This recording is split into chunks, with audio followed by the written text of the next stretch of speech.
Matatapos na raw ngayong taon ang Flood Control Master Plan para sa Metro Manila. Pero sabi ng Department of Public Works and Highways, hindi mabilisan ang epekto niyan at hindi kaagad tuluyang mawawala ang kabi-kabilang pagbaha sa Metro Manila at ilang probinsya. Balitang hatid ni Ivan Mayrina. Isang Espanya Boulevard sa Maynila, sa mga kalsada nagbistulang dagat at ilang oras na hindi nadaanan bunsod ng di pangkaraniwang dami ng bumuhos sa ulan. Ang problema raw kasi, 19 kopong-kopong pa nang ginawa mga drainage dyan at sadyang hindi na kaya ang dami ng buhos ng tubig sa lugar.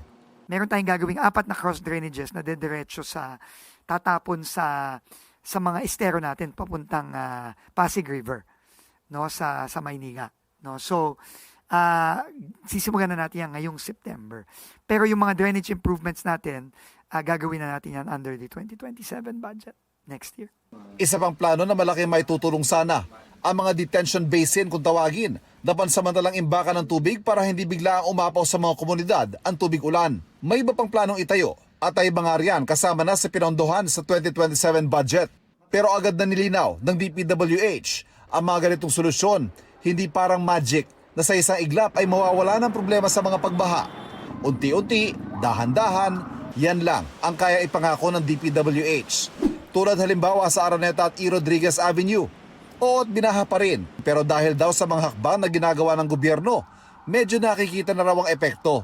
In previous years daw, up 18 to 24 hours daw ang oras bago bumaba ang tubig baha doon. Sa Camanava o ang Caloocan, Malabon, Valenzuela area, dating bahain pero ngayon nakikitaan na raw ng kabawasan ang mga pagbaha o sa ibang lugar nga ay hindi na binabaha.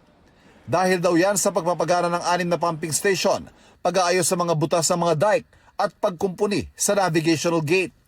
Ang mga maliliit na hakbang na yan balak daw gawin sa iba't ibang lugar, hindi lang sa Metro Manila. Meron pang ang pag-uusapang dam na pwedeng itayo ng DPWH at ng National Irrigation Administration sa Pampanga at Marikina, mga lugar kung saan problema ang pagbaha. Ang lahat ng ito, sumusunod naman daw sa isang flood control master plan na matatapos na raw ngayong taon. Pero ang utos daw kasi ng Pangulo, agarang aksyon at koordinasyon sa lokal na pamahalaan. Siyempre, kailangan talaga ng master plan. Pero hindi tayo pwedeng maghintay eh. Pero habang hindi nakukumpleto at naisasagawa ang mga plano para pigilan ang malawakang pagbaha, tanggap ng mga ahensya ng pamahalaan ang galit at puna mula sa publiko sa mga palpak at mga ninakaw na pondo para sa flood control.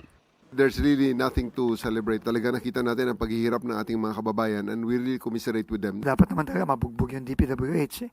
Di ba? Sa dinami-dami ng mga problema dito sa departamentong to eh. Di ba? Tama lang yun eh. Pero kailangan, isa-isay nating aayusin yung mga problemang dekada na ang binilang. Ivan Mayrina nagbabalita para sa GMA News.